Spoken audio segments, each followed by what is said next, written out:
Salve Deus, meus irmãos, salve Jesus Cristo, salve Maria Santíssima, salve o Patriarca São José, salve os 5 irmãos maiores, salve o Mestre Mikao Zui, salve o Mestre Ausrim, salve a Irmandade da Luz. Uma boa noite, repito mais uma vez, minhas queridas irmãs, meus queridos irmãos. Nós hoje vamos tentar conversar com todos uma tarefa não muito fácil, né? Gostosa, muito bom falar sobre isso, mas ela não é uma tarefa muito simples porque ela é muito ampla e estaremos falando sobre esse tema tendo no centro um irmão muito querido, muito importante, não só para nós na Ordem, mas para muitas pessoas ao longo do planeta Terra. Nós estaremos tendo como personagem central dessa nossa conversa o mestre Mikao Zui. Não necessariamente ele, mas o que decorre, né, de toda a vivência espiritual, energética, cósmica, física, mental, emocional que ele teve no que diz respeito à autocura e cura dos demais, autotratamento e tratamento dos demais, com a energia Reiki. Quem é o mestre Mikao Zui? O mestre Mikao Zui foi um cidadão japonês que nasceu, se não me engano, por volta de 1865, na cidade de Gifu, e faleceu por volta de 1923 em Fukuyama, regiões do Japão. Né?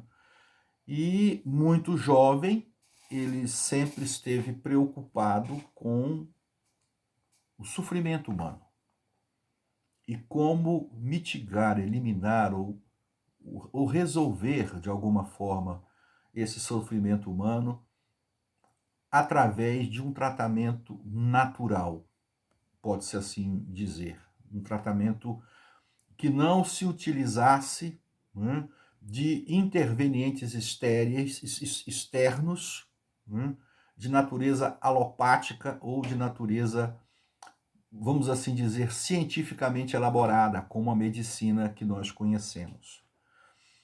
E preocupado com isso, ele foi atrás de muitas informações.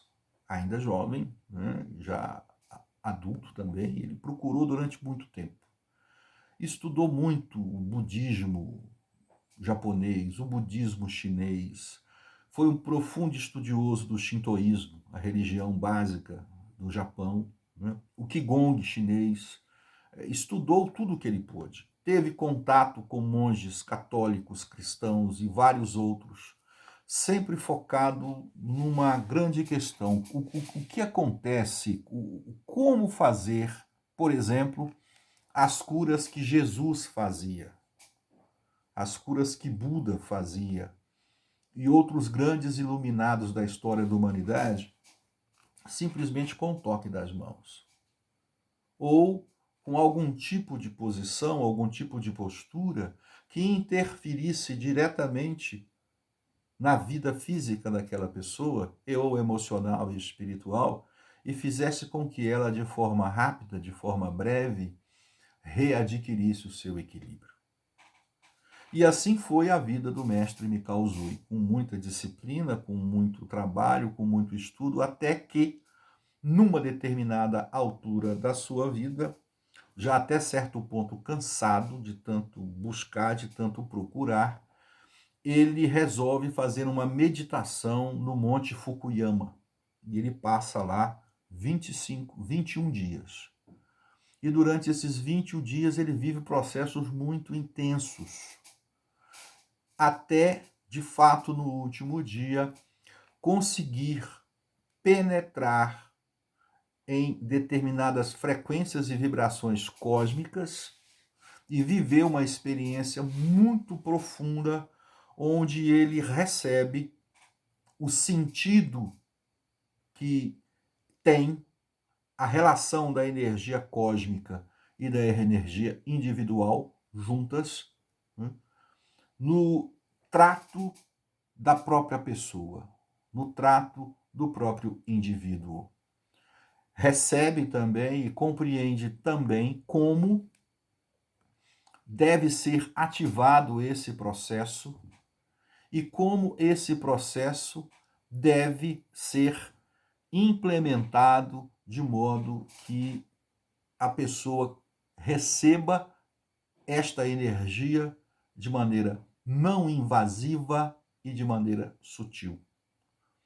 Com isso, chegam também a eles os yantras e os mantras. Yantras, os símbolos que ele vai utilizar, e os mantras, o nome pronunciado verbal, mental e verbalmente, que ele também vai utilizar nesse tratamento. Em síntese, para a gente não alongar muito, essa é um pouquinho a história do mestre Mikao Usui, que, recebendo essas informações, passou então a ter a responsabilidade para com ele mesmo e para com os demais de organizar todas essas informações. E ele vai devagar tentando organizar essas informações, construir esse método, um método natural de cura, e também estabelecer o que nós chamaríamos, ou que ele chamou, os princípios éticos, os princípios de conduta do Reiki, que ele recebe do imperador Meiji, assim nos diz também a lenda, ou a história, melhor dizendo, e os utiliza como o norteador da conduta de todo aquele que se coloca no caminho da energia Reiki e do trabalho do Reiki. Só por hoje não te irrites, só por hoje não te preocupes, honra teu pai, teus mestres e os mais velhos, trabalha honestamente e com afinco, seja bondoso e gentil com todos os seres vivos. Kodakiwa, Okoruna, Shinpae-suna, Kanshashite, Yohogne e Torishin Tsetsune. Esse é um mantra fundamental do Reiki, são os princípios éticos, a segunda coluna básica do Reiki, não é? Que nós todos aprendemos.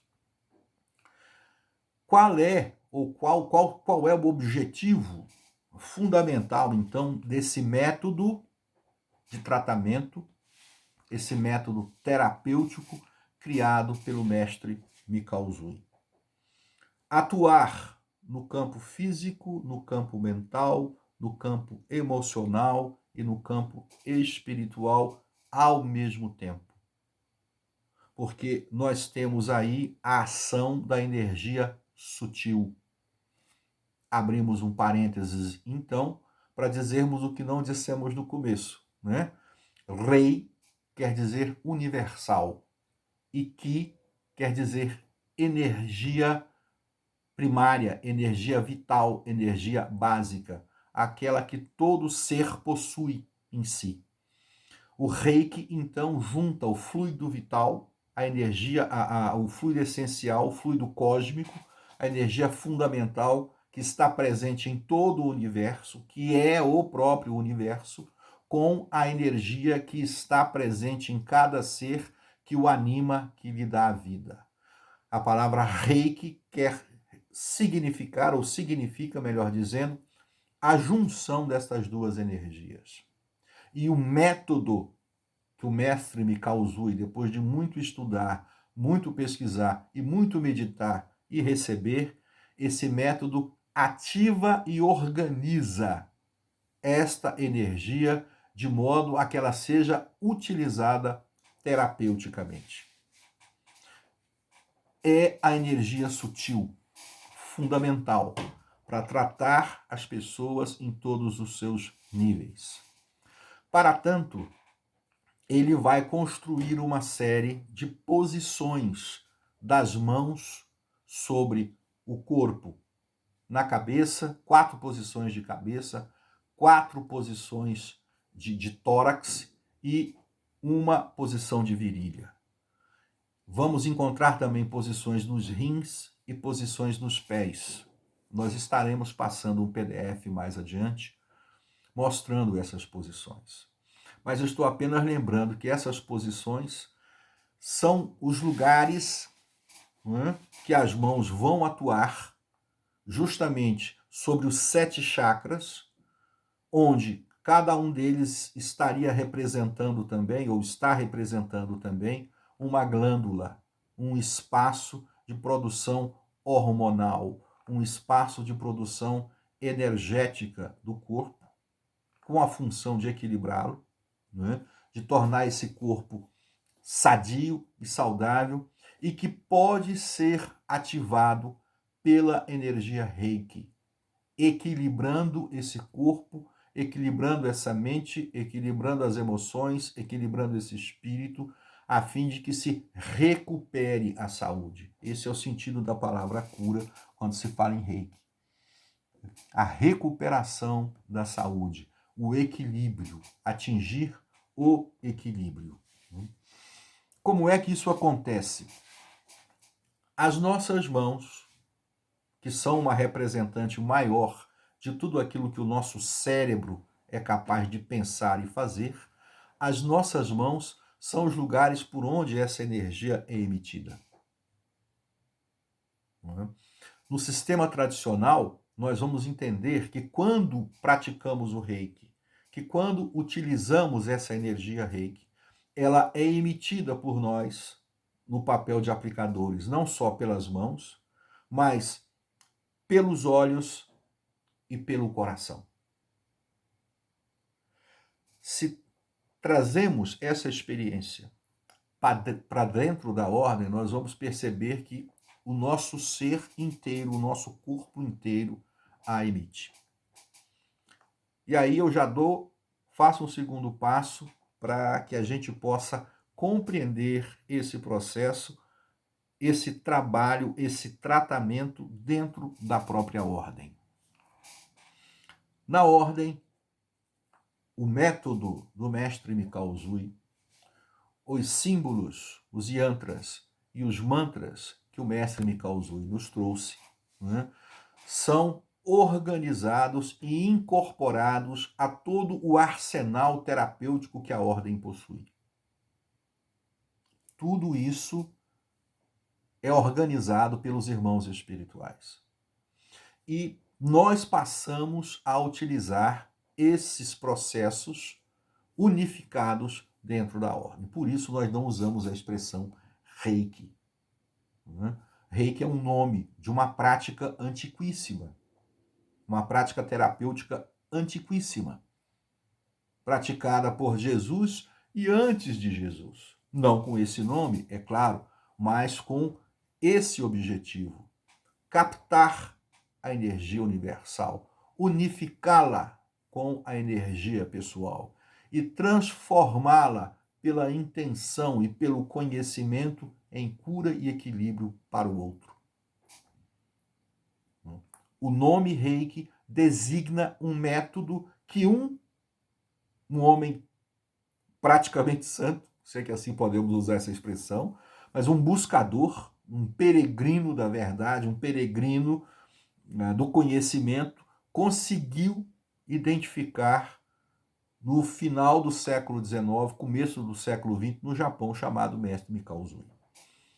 Mas essa é uma prática universal, é uma prática que todas as culturas, todos os povos conhecem. Na ordem, essa prática permanece em todas as alas, em todas as culturas, em todas as searas que essas alas representam, e trazem para dentro do hospital a sua força, a sua capacidade de reequilibrar as pessoas que nos procuram e a nós mesmos. Repito, então, esses símbolos, esses mantras, eles são reorganizados, reunificados na ordem, e nós passamos a utilizá-lo de diversas formas e de diversas maneiras, em diversos tipos de terapia, internas e externas, ou seja, dentro da casa e fora da casa também, como, por exemplo, os trabalhos à distância. Todos os trabalhadores da casa podem utilizá-lo? Podem. Quando é que os trabalhadores da casa já são portadores dessa energia de cura, dessa capacidade terapêutica que o ser humano tem em contato com o alto, não é? Dentro da ordem. Logo, quando ele se torna um auxiliar. O trabalhador já tem o reiki, vamos usar essa expressão, quando ele se torna auxiliar? Já. Ele já foi nimbado, ele já foi recolhido, ele já foi assumido pela casa. E ele já passa por um processo de sintonização, onde o símbolo da casa, o círculo estrela, já está de uma determinada forma, ainda de forma giratória, e circular, mas ele já está impregnado no perispírito dessa pessoa e ela já está ligada com aquilo que lhe é de direito naquele momento, no grau em que ela se encontra, mas ela já está ligada nessa fonte para que ela possa colocar à disposição de todos os que precisam essa energia de cura, essa energia de purificação, essa energia de limpeza. Tá? Essa nossa conversa é uma primeira conversa, é um primeiro bate-papo. Tem muitas coisas que eu deveria estar tocando aqui, que eu deveria estar falando com vocês, mas infelizmente nós não temos tempo para isso nesse primeiro momento, né?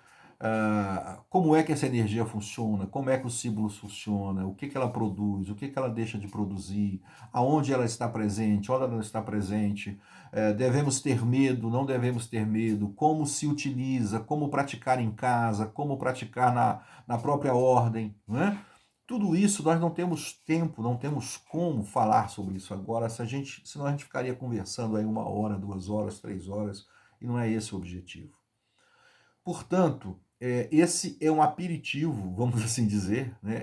É um pontapé inicial para que a gente possa conversar sobre esse assunto, que é um assunto muito longo.